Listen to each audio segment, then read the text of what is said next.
There we go.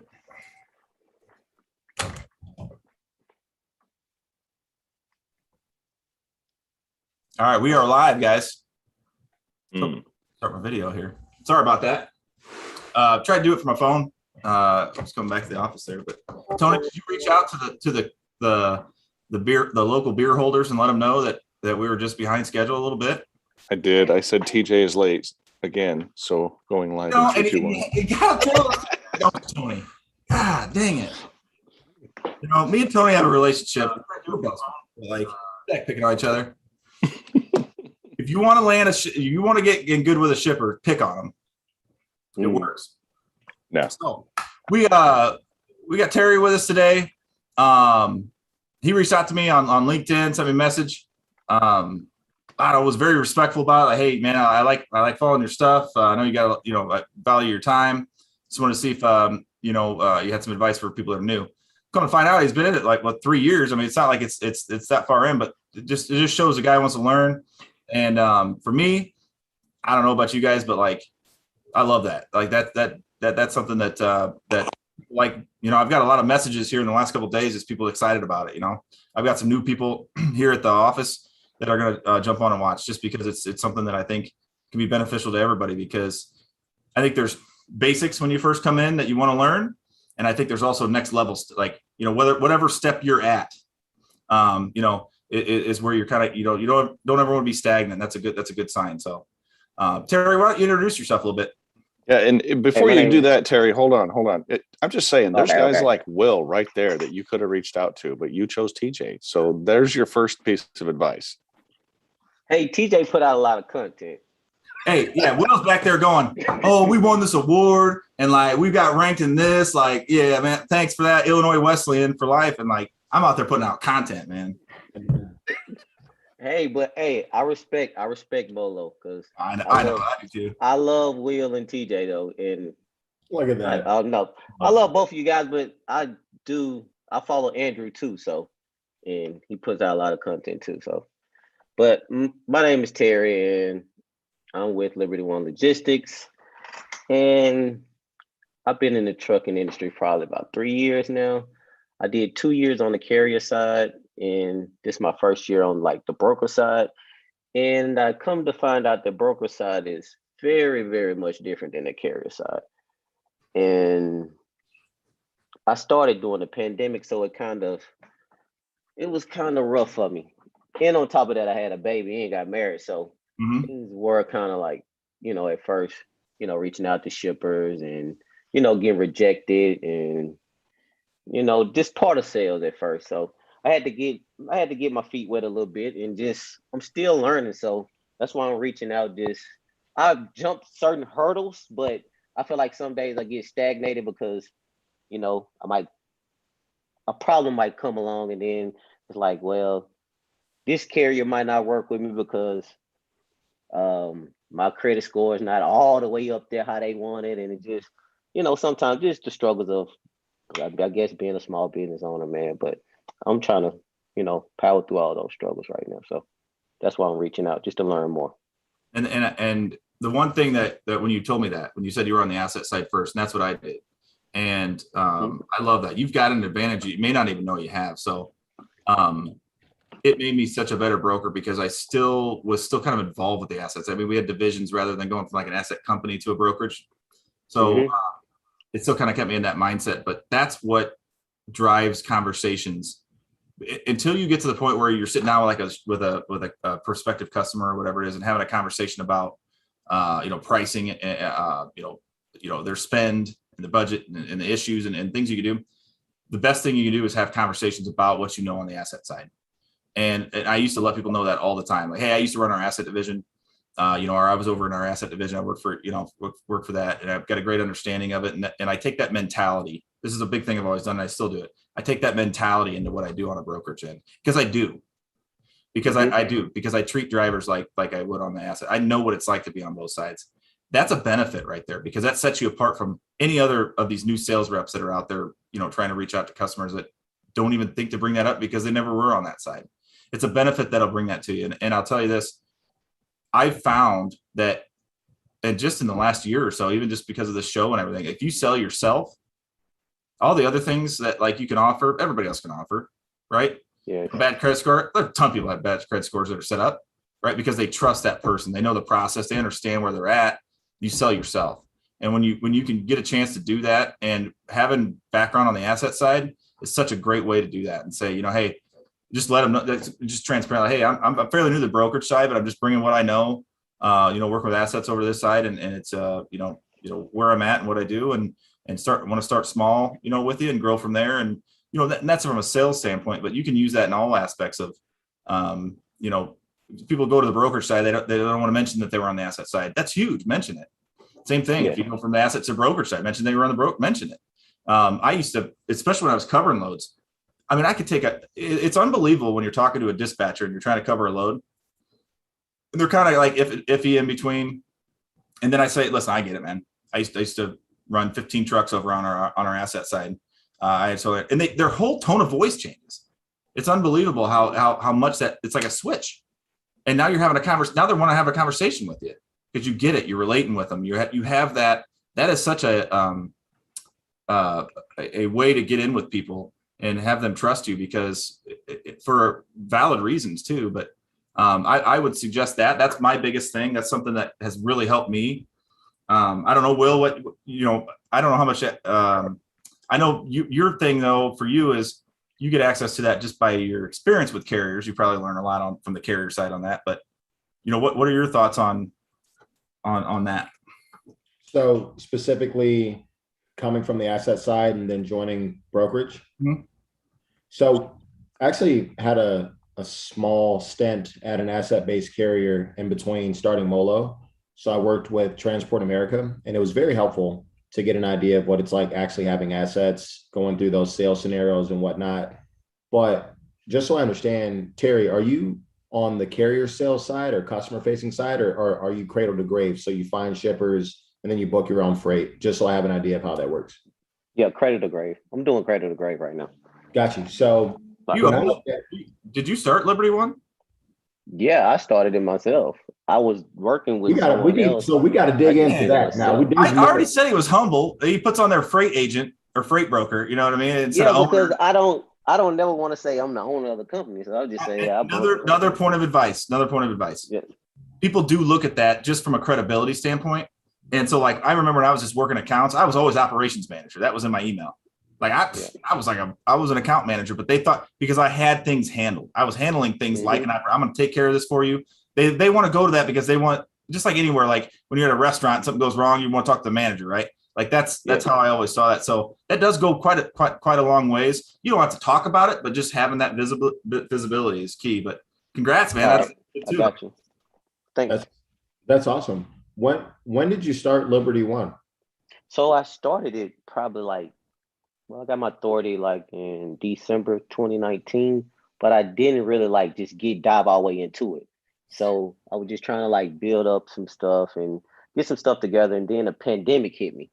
So it I really couldn't start the way I wanted to start because the pandemic hit. I had acquired one customer, and then for 2 months, he was just shutting me down. No, nothing's going on. So I started off really, really slow. And then I started acquiring customers after they kind of lifted everything up. And then I ran across another hurdle. So a lot of people that probably new to the industry in trucking, they know a lot of companies look at your transportation credit. Mm-hmm. So now you have to gain transportation credit. So now I have to work with owner operators because you can't work with the big carriers. They don't want to work with you because you're fairly new to them. You have an N score. So just working through that and, I learned a lot. Yeah, that's super helpful. And then you mentioned, I actually have a couple of things that I think might be helpful just based on our experience starting this business early on and us not having credit and what we had to do to get carriers to work with us. I was actually talking to some of our trainees about this the other day just to share perspective. But prior to Liberty One, were you working with an asset-based carrier? Yeah. I was working with a friend. To be honest, a friend and I, we were hauling cars. So I was doing it for a little minute and then it was taking up too much of my time. So I'm like, man, I need to create something that I can be at home all day And like I have two boys and just a new baby girl, and I'm normally in my kids' life a lot. So once I started driving, I mean, I never seen them, and I'm like, man, I have to create something else. And then a guy at a truck stop told me like, hey, you want to make some money, man? It's the other person on the other side of it, man. I'm like, oh. So you have driving experience then too. Yes, I have driving experience as well. Yes. So in terms of that, Tony loves it. In terms of that relationship piece with the carrier partners and battling through the credit, that a lot of that comes down to, like you mentioned, talking to the right carriers and working with the right sizes, because there will be fleets that will not give you the time of day until you have a year in business or you have enough credit with all of the factoring companies where they're not concerned about getting paid.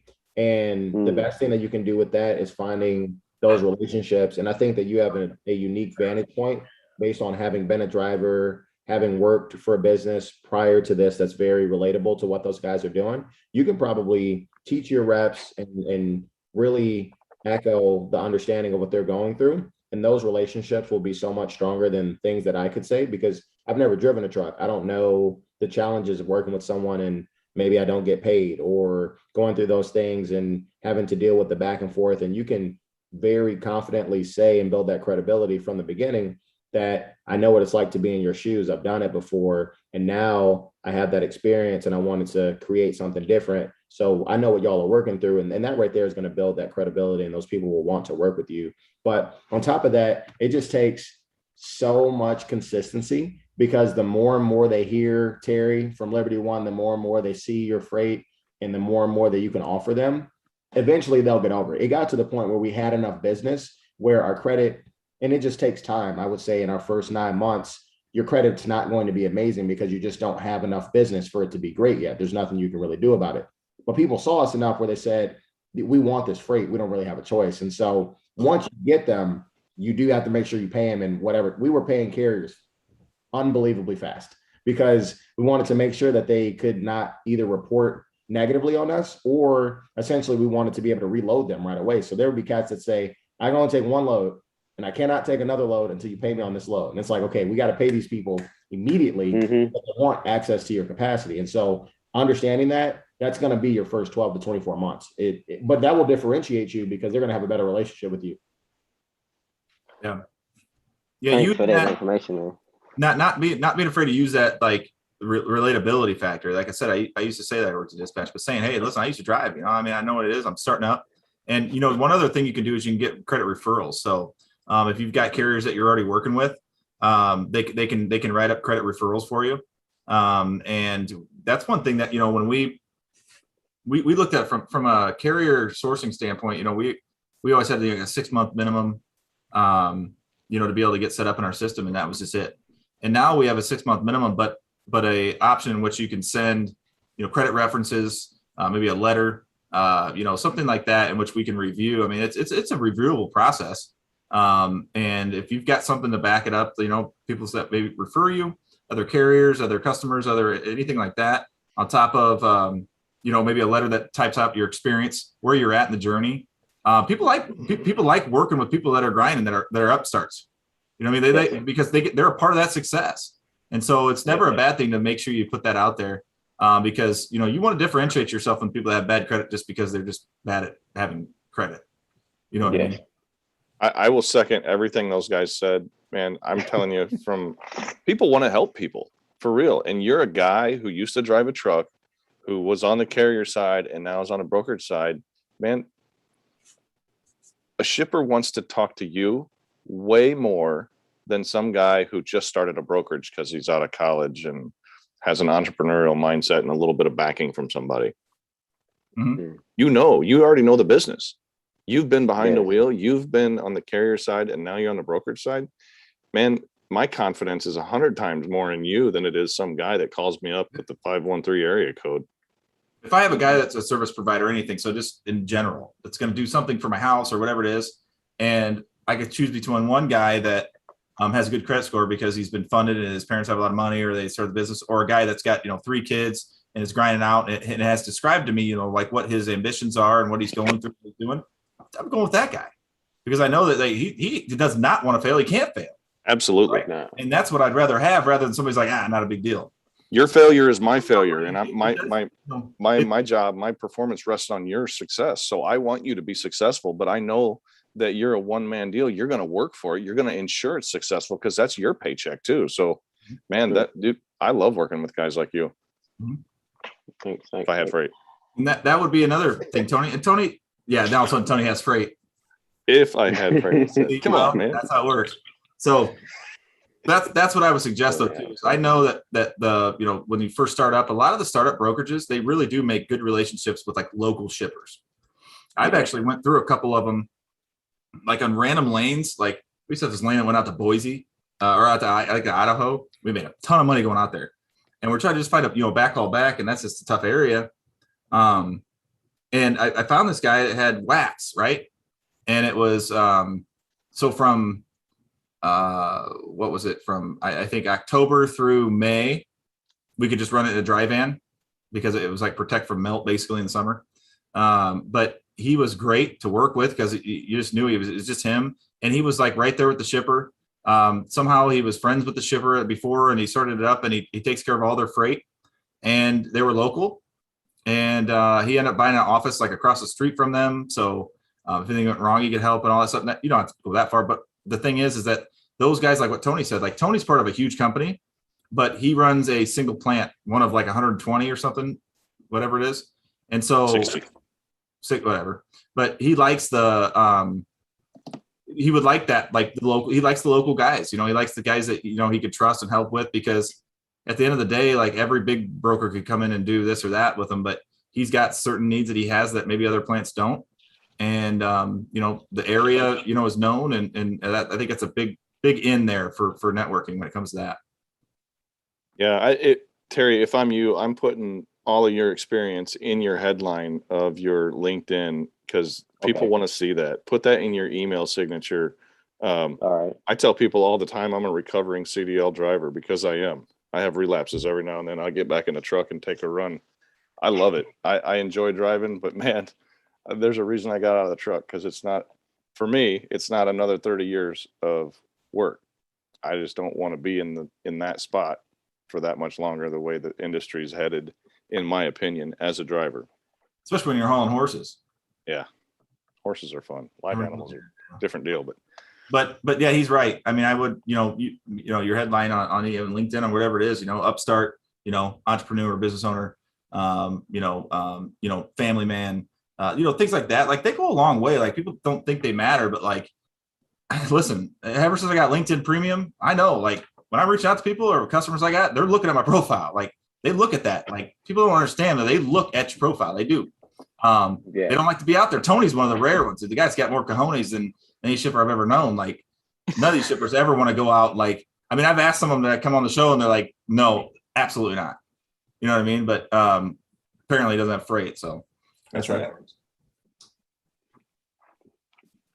I have a question for you in terms of when you're looking for new opportunities. Is there anything that you focus on? Because I think when I think about us getting going in the very beginning, there's a lot of different things that you can pursue, but I think it's important to have an idea of what that niche is, because you can build up exactly the style of shipper that you work with. And then those stories translate very well from one shipper to the next, to be able to talk about what Terry and Liberty One does, because you do it with XYZ other provider. It makes it a whole lot easier.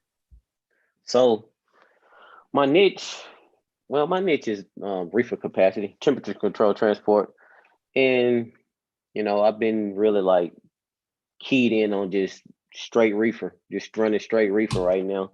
I haven't really reached out to too many shippers doing dry van or flatbed, because I did a lot of research on the reefer, took a lot of courses on reefer. But the crazy thing was I acquired a customer, moving loads for him, and all of a sudden he got fired. And that kind of like, I'm like, man, that was something I had to learn in the industry as well too. Like you have to keep smiling and dialing, man. Keep building up, different customers as well, because one customer might go out, or he might go over here with this other broker. So I learned that as well. So, I just been keying in on reefer right now, but man, my options are really open though. Did you find out where he went? Yeah, he hit me on LinkedIn, but didn't tell me where it went to. I always follow that. I always follow where they go. Yeah. And then I tried to call them back. I called the company back and they're like, well, we're just running our own trucks right now. I'm like, yeah, right. Okay.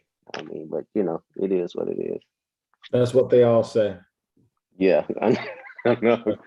Man, if I was a shipper, that would be my favorite objection. I would say I run my own trucks and I backhaul them too, and that would be it. And there would be no. I'd say one word. I'd say one phrase, but I got 30-day cabs. That's it. I got 30 Yeah, days. they have Local. They Gotta have add too local much in there. freight. They have too Everybody much has it. freight. That's what telling lies to everybody else. No, it's local for real. I like the niche though. I'm a very big fan of refrigerated freight. I think customers that ship refrigerated freight are a little bit more specialized. The service is typically a little bit more challenging to provide. The rates are typically a little bit higher, and they will typically pay for that service because that product has a shelf life that it needs to be somewhere by a particular time versus, let's just say, corrugated boxes. They get there when they get there. If it's not for a plant or whatever, it's not going to be the most important thing ever. And so I think if you keep hammering that particular niche, that's going to continue to build on your specialization, and you'll really be able to, those connections, they go everywhere. It's so crazy. This person that you were talking about will pop up again and they'll be like, Terry, can you get me a truck out of wherever? And you're like, I sure can. Hey, Terry, were you driving? Were you hauling reefer? Nah, I wasn't hauling reefer. I did like automobiles. Okay. I didn't do reefer. Some just told me to do reefer, and then I know too, it's a lot of opportunity in the reefer lane. So I just went after that and I built up some couple carrier network, and I just like reefer right now. I don't know why, but that's where I'm at. If I could give some other advice, is this. So there are such things as co-broker agreements, right? So if we talk about triple brokering things, brokering, it's like that's something that you're doing without permission. But there are co-broker agreements. Will freaking knows, right? You could have successful companies, right, that have certain accounts and they're reaching out because they need help with something and they just don't have the people to do it, or they don't have the capacity to do it, or they don't have the division yet set up. There's a lot of companies that rely on the dry van flatbed stuff and don't have reefer help. That's another thing you could be doing is larger brokers and 3PLs reaching out to them and saying, hey, if you need any, this, I've got a carrier base in this area, with reefer. It's what I do. It's just me. It's started Liberty One here. I got this going, this and that. And I, as a larger broker company, I'd much rather work with a guy that has a startup brokerage if I'm gonna do a co-broker agreement, right? Because I know he's not really, I hate saying this, but not a threat at that point, right? At the end of the day, but you know what I mean, though. When it comes, I get what you're saying. Yes. So I'm saying, hey, I could partner with this guy and help him out. Again, like Tony said, people always want to help, and he could help me move some freight for my customer, right? He's already got the network built. He's already got that there. I've done that. Listen, I've done a lot of business with 3PLs and broken their freight because the big thing was they wanted to develop obviously their own way of sourcing and everything. But I'm like, I could come in and help now and be able to do this for you. And then if you like my network, right, or you like how I'm doing things or whatever, grow your operations, right, on that from what I'm doing. You don't have to give me any more, but I could come in and help right now. And that gives you a little bit here and there, you know what I mean? And it shows that you're willing to partner with them, and because their goal may be to grow their own side or their own division, and they may be like, hey, copy off me. I don't care. That's fine. As long as I'm able to keep what I'm running now, but I can help you grow it. And as you grow, you could get that part of it. But that gets you in certain little areas, a little bit here, a little bit there. And it just grows your reputation. It grows maybe your relationship with them to where they're sitting down in a meeting and saying, hey, Terry's been helping us out over here growing it. And he's been running these 3 lanes for us. We've been able to grow this thing to 10 lanes. And we've got a division now that's running the other 7. Let's get him in on this, man. Let's call Terry. See if he wants to do this. Terry, TJ, you're a crazy man because I would never do that. There's no way. There's literally no way. The other benefit to that, Terry. Guy, Will? You have a Landstar guy? Bro, I'm so out. You are not double brokering my loads. I am out. I'm not. Do you have a Landstar guy? No. Okay, well, I bring that solution. Well, my customer says, "Hey, I got 3 pieces of a bridge that need to go, and this, that, and that. Can you at least bring me a quote?" I'm saying, "Hey, let me see what I can do." I'm reaching out to my resources. Like we had a Landstar guy that like we just know, like Landstar and those are the type of companies that like you got to have one guy, like not the company. There's like one guy that you know who he is, what he does, how he's been around, and you have the trust in him. It's huge, and like you have having a Landstar guy is like, I mean, it's extremely vetted, trust me. But you got a guy you can reach out for. The guy gives you quotes every once in a while, and when he takes care of something, he goes over the top. But like you're able to bring that to the table for your customer. Sometimes it's not all the time. It's not a habit, but like those are things you could do and you can learn from. I've learned a lot from him, and I didn't bring him in. He was already in. Our owner actually used him when we first were doing a big project, flatbed project, to help us out. And so, again, you're selling yourself out there in the industry. You find somebody that, we went out to dinner with him. We've talked to him before back when he was doing more with us back then. Those are good resources. Yes, it's a co-broker agreement, but it's something that I'm transparent with my customer about. I'm transparent with him about. And if you do it the right way, you're just giving everybody else more opportunity and just saying, hey, listen, I can find my resources. I can use my resources to get this done for you. It's sketchy on the surface because of the number of people who do it not the right under way. the table, right? Yep. If it's all disclosed, it's perfectly legal and legit. Yep. There's nothing wrong with it. It's like selling a used car. I mean, just because I'm selling a used car doesn't make me a used car salesman, right? You can sell a used car and be legit. Mm-hmm. Yeah. I wouldn't do it if it were me, but I mean, if that's an option, man, exploit your options, man. I'm entirely too competitive, but I will share business. I don't have a problem giving someone a recommendation for something that I can't do. I had a buddy reach out to me today. I'm looking through some stuff and I'm like, look, here's the deal. I will try to do this, but if I don't know how to do this, I'm going to recommend you to 2 friends that I know handle this, because I don't have a problem sharing. That's fine. That's all good. But I would like to learn or pool the resources that we have together to be able to do it, because if there's an option for me to perpetuate the brand that we have, I'm going to do that 100%. Right. But when I do it, I'm very, very transparent about it. Like I'm the same way. I mean, I'll reach out to like some of the resources I got. Some people in the industry, even like I would reach out to you. Well, but like what I'm saying is like, I want to come through for these guys when they need it in the clutch. And I'm straight up with some of these guys and being like, hey, listen, I want to learn from you. And I'd like to end up doing this myself, to be honest with you. I can feed you some here and there, but other opportunities I got a lot of things going on opportunity wise. They know that. So those are just relationships I've made, and you build more of the trust and relationship more on like a friendship side and more of just hey, let's talk some freight. Let's, help each other out with ideas and things. And then when it comes down to it, he doesn't need all your business. He's going to help you out with a couple loads because he'll make some money on it. Right. And it's not like a big thing, but I'm very transparent. I'm like, hey, like I need some help here. Like I'd like to, I got a lane that could go. You can handle it first. I'd like to learn it and end up running it myself. Obviously any business would, but you want to help me start it up. And it's somebody I already have a relationship with, right? I've already built some trust. So I get it, but it's also for me, I'm just I hate turning down opportunity, and I want to be able to help where I can. I've gotten to the point where I've built those relationships, those people I trust. I'm not doing it with somebody I don't, but I've gotten to that point. It takes a little bit. Well, the other thing, sorry, I was going to make a joke and say that TJ's got some of those hazmat open deck, hazmat refrigerated teen port loads, and he's got no sandals, no shorts types loads. 100%, man. Yeah, that's what I'm saying though. Terry, the other thing you got to do is whenever you do a load for somebody, in the process of the load, feel out the shipper, feel out the consignee, whoever you're going to, and see if they have contacts. Because I'm telling you, those guys, if you're having a positive experience with somebody, like we have a secret handshake as shippers. There's like a broker. I'm like, don't back solicit. No, there's like a special knock on the door. We have a secret handshake. There's a nod what we do at a restaurant when I see each other around town. Like we know, like there's a club.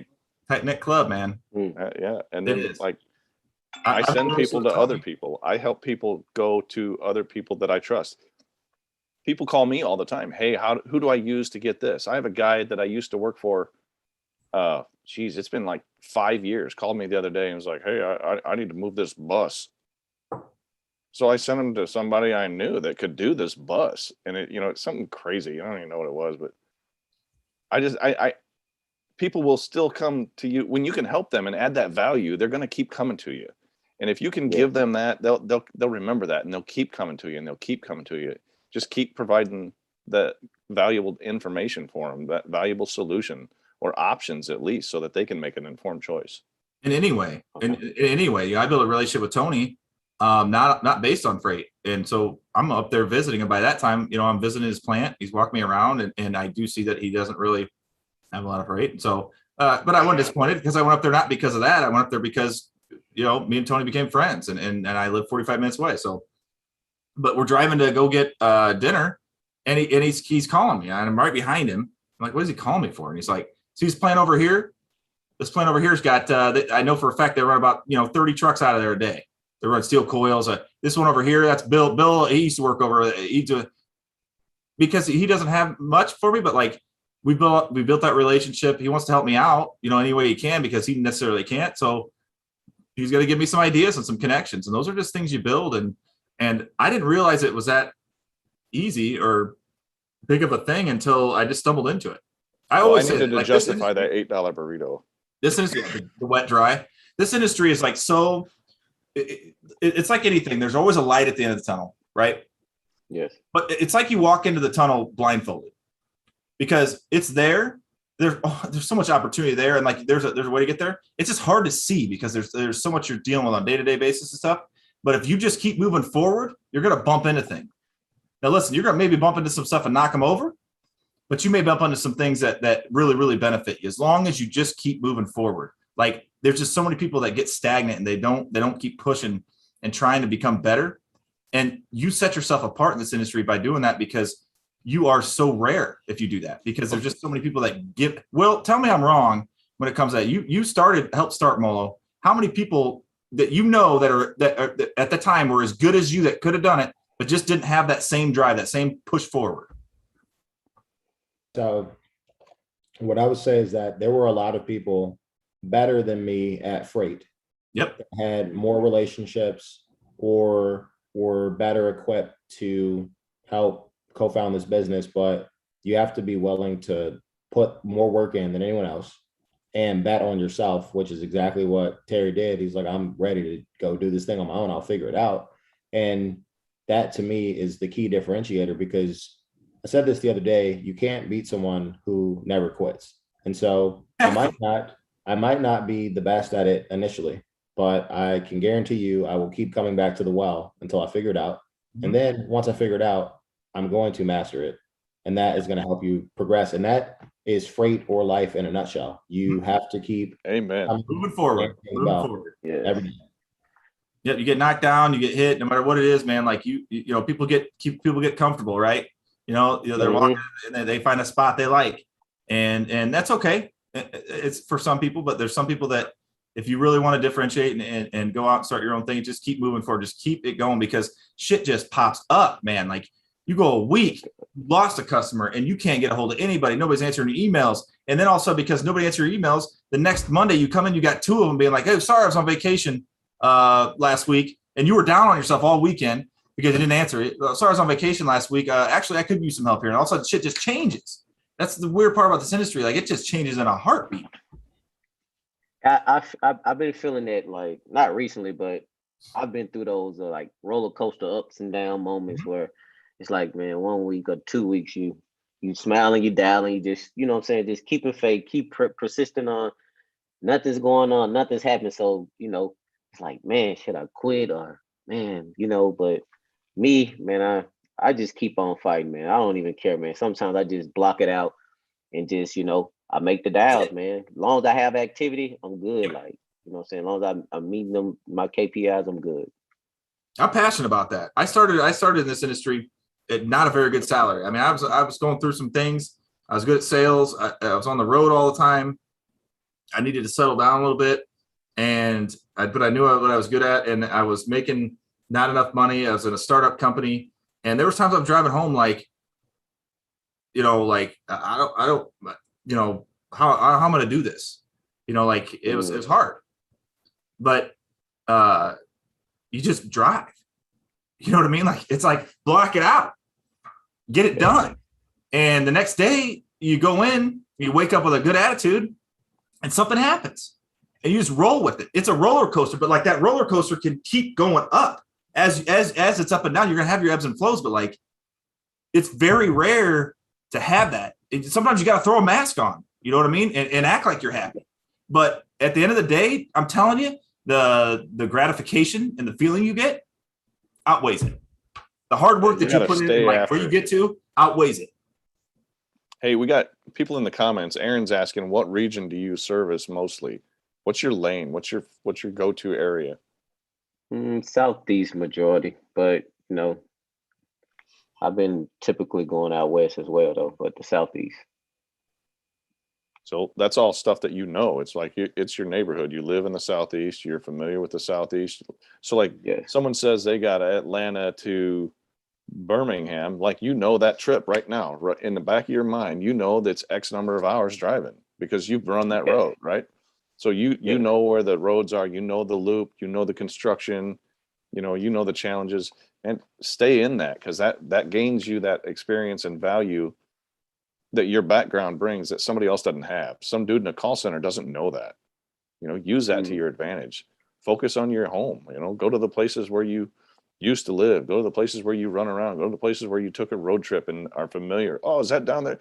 Is that right down there? Is that like still 3 blocks over from the stadium? I heard they built a new stadium. That's in the same neighborhood. I used to deliver when I was driving to this place that makes drive chains, and it was literally across the street from it used to be the RCA Dome in Indianapolis. Now it's Lucas Oil, but we'd go down there and you're across the street from a football stadium, where the Colts play. And you're able to relate to these people, and you're gaining another insight. Maybe they love that team, maybe they hate that team, but you put it out there, but they all know where that stadium is, then now you just opened up a whole new door for another conversation where you can feel them out and find out some more info. And who do you know down there that's got some freight? Maybe I can work with them too. It's not generic then. Got you, Tommy. It's more straight. Every sales email I send out is very, very what do you call it? Intentional, Tony? I always love that. Yes. It's intentional. It's a hey, listen, just reaching out to you. Like I talked to a couple people. I've got drop trailers just over here, in this city, about 30 miles out, same type of freight. One of my drivers mentioned that he's got a buddy that he used to drive with. That these are now I'm saying things that like most sales reps aren't saying. Like I talked to that he's drive with, said you guys need a little bit of help. Talk with the guys at the shipping level. I got a couple trailers I can reallocate over your way. Your footprint's our footprint at this point. So if you need a little help here and there, let me know. I can fill some gaps for you. Nothing, no pressure, no nothing. Just but I said stuff that's like relevant, that like they actually deal with or what they know. They know the city I talked about. They know the shipper I talked about. That I'm at anyways, 30 miles away. So like what Tony said, just landmarks, things like that. It's the difference between a generic email that is sent out by reps because they want, or robots nowadays, to get as many touches as they can get. It's very sincere. It's a intentional type of a sales approach. I've always done that.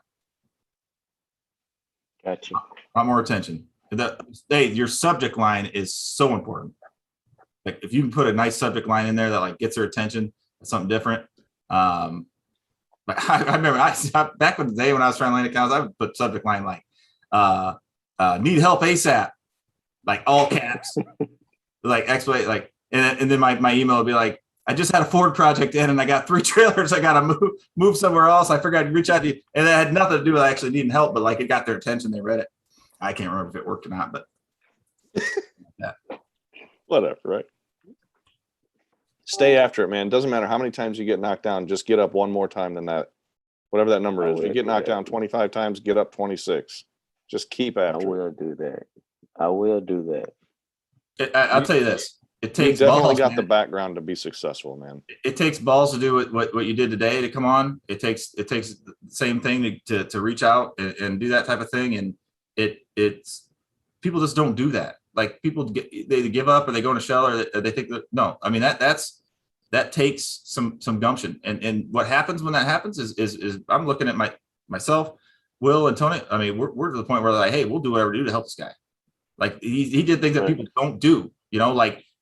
I'm going to be putting out a post, saying, hey, reach out to this guy. I got, put out a clip of the show or something. You know what I mean? Like, again, why not? Like, why not help other people out in the industry that are just trying to make it and trying to get there to that same place when they had the guts to do something I never would have done. I'll be honest with you. I just wouldn't have done it. because I would have been too, like prideful. I'd have been too like, like Will over there, been too cocky like Will, but no, you know what I'm talking about. Hey, But, I mean, I got shooting shots. it takes some humility. It takes that like, hey, listen, man, I just need some advice. What do you got for me? Like, I'm trying to learn. I'm trying to listen to things and become better. But people don't do that.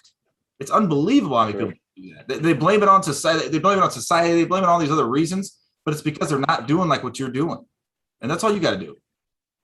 I mean, I look at it as, I mean, to be great, you have to learn from people that's already great. So, I mean, you have to delay the gratification, man. So, I mean, you guys already have, build up the clientele, the customer base, and man, I really do look up to you guys. TJ, Will, and Andrew. I follow all you guys on LinkedIn. I got to follow Tony now though, but I follow all you guys. I look at your content, and Andrew, I look up to you guys. Andrew who? Andrew with Molo. Oh, okay. That's your Yeah. first name basis. Yeah, All right, so- I got you. Andrew who? Oh, jeez. First name basis, man. I'm not on that yet. You're funny. No, I got you though. No, and that is true. A lot of what I'm telling you this. I don't want to sound selfish, but a lot of reason for doing this show is I love talking freight, but I wanted to learn too. Like I didn't want to come on and teach people things. I wanted to look at the people I've tried to gain and surround myself with. Nicole Glenn, Brandon Bay, Will Jenkins, Michael Nemi. I mean, these guys. I mean, Tony I haven't learned shit from, but I like him. That's why he's always been consistent. But these people have been like willing to come on, and even when they were really busy, and it's why why they've had to move on Rhonda, all those guys.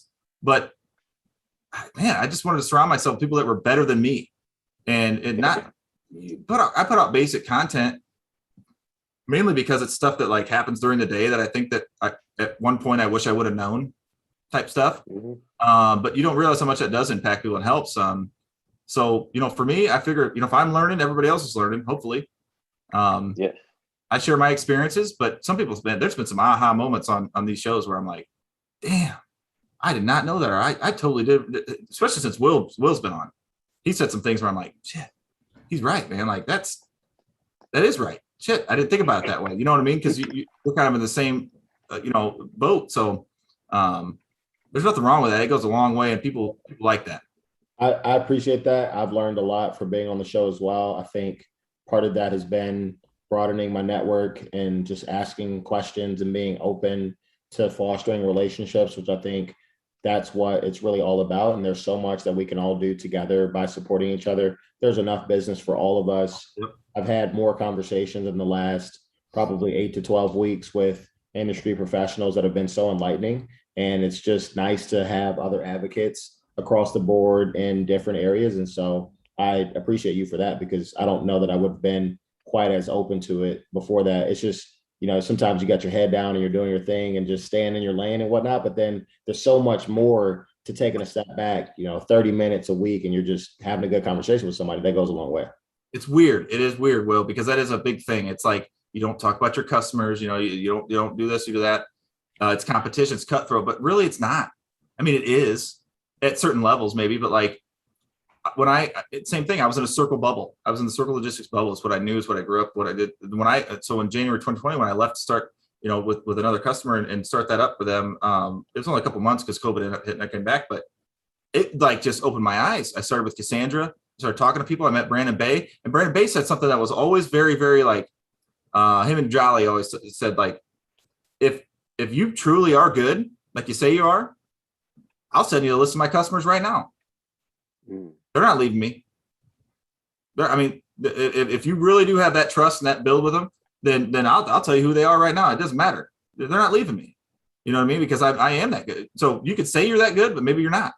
And so that made me think like, shit, maybe I am all talk now. But like it made you think, that's right. It's true. And, and you start understanding, like there are customers that are huge.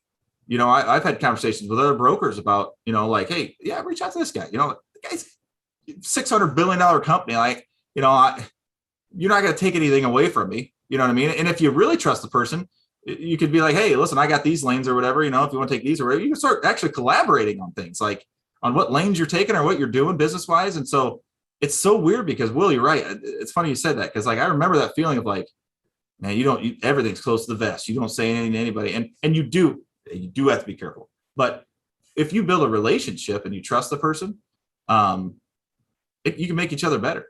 You want to be tactful about it, but all Yep. things considered, if me and Terry have a conversation once a month and we're just talking about the market, how's he doing? Are we developing the right relationships, man? How are you buying out of this particular area? Yep. That's going to help me have better information to take back to my team or inform my customers. And I can share different information, and we're not going to share anything that's too crazy, but we're going to talk about important information that is going to help us do our jobs better. And we're both seeing different things. He probably covers and services completely different kind of freight than I do. That's more specific to what he does. And now I have information that can allow me to do better in that market. Maybe I didn't know, you hit me with some information about what's going on in Alabama, and I'm sitting here talking about why is it so tough to cover a load inbound or outbound a location. And you're like, oh, that's because of this. Yep. I'm like, I didn't know that. Like I didn't have that information before. The more people you know, I'll do that too. Cause like, I'm like, I haven't called this, I'm struggling. Or I have this coming over. They want me to cut these lanes out of here. I'll be on my way home. And I'm like, I haven't called Brandon Bay, or I haven't called this person in a while. He does shit out of there all the time. So I call him, we talk, and I ask him, hey, I got these lanes came over. And next thing you know, he may go, you know what though? Actually, I had somebody offer me some drop trailers out of the Ohio, Indiana area. What are you seeing? And you start having those conversations. Like that's exactly right. You build that network of resources to where, you come on a show like this, you reach out to me, Tony, Will, anybody, and you got a question on this and that, we're going to help you. Nick Rumor will fly over from Ireland or Scotland or where the hell he's at to help you out in a heartbeat. He's in Scotland. We have comments in the YouTube feed tonight from Scotland, Germany. We're worldwide, bro. Somebody said, I'm so drunk tonight. Hold my beer, and my best friends shaves my head clean. If somebody finds me on Facebook, it's a rose on my profile on Facebook. Who's Christoph? Who's Christoph? Christoph? Okay, so he sounds German. Redemacher. Wow, that is who are you bringing in? Is that Rumor bringing in, or we just got international? We're just that big. They're that big, Tony. We've got a big deal. I'm going. Guys, Terry, you're bringing people in from all over the world, man. Terry, man, come on, Terry. Hey, I just want to learn, man. I want to be great, man. So hey, that's why I'm here, man. Be like Will. Stop it.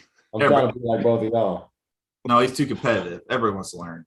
Listen, you gotta want to learn, but I also am unbelievably competitive, so I also want to win. But I want you to win too. No, don't get me wrong.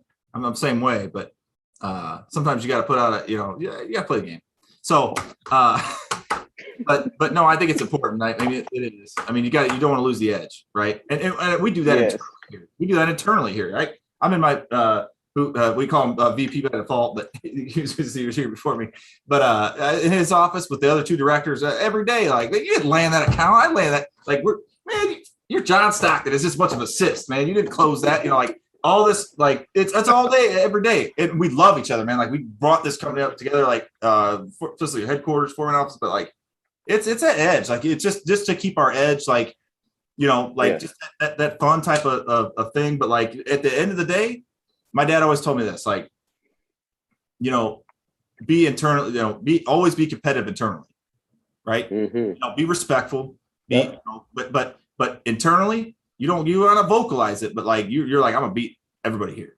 That's something that you have. I played football in college. I played with a lot of different personalities. Some people are the talkers, and you got to rah this or that. And I am very much so an energy person, but I don't need to do all this chirping and talking. I'm here to do a job, and I am going to do it excellently. And that is what's going to happen. You keep your head down, you put it in, and then people are like, oh, okay, got it. That's what it looks like. It's funny though. You just said something that reminded me of a quote. I can't remember who said it, but you can get a whole lot done if you don't care who gets the credit. And what I think is important about that is, sure, you close the account or I close the account, or maybe I set up the call and you have more knowledge specific to it and now we have it. Or you priced the freight and this or that, but as a team, we won. And now we have more opportunities as a result. So we can all get so much more done if we don't care who gets the credit. I would like the whole squad to eat.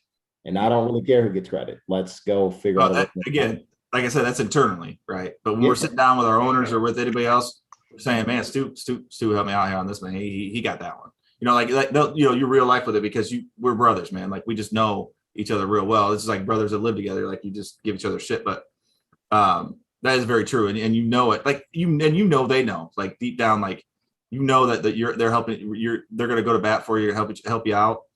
Because you built that. You've been through some grinds, man. You've been through. I mean, you know, all four of us been through. You know, being up at 2 a.m. trying to find a plane to pick up, you know, freight and pay $17K for it not to shut a plant down. I mean, those are times that.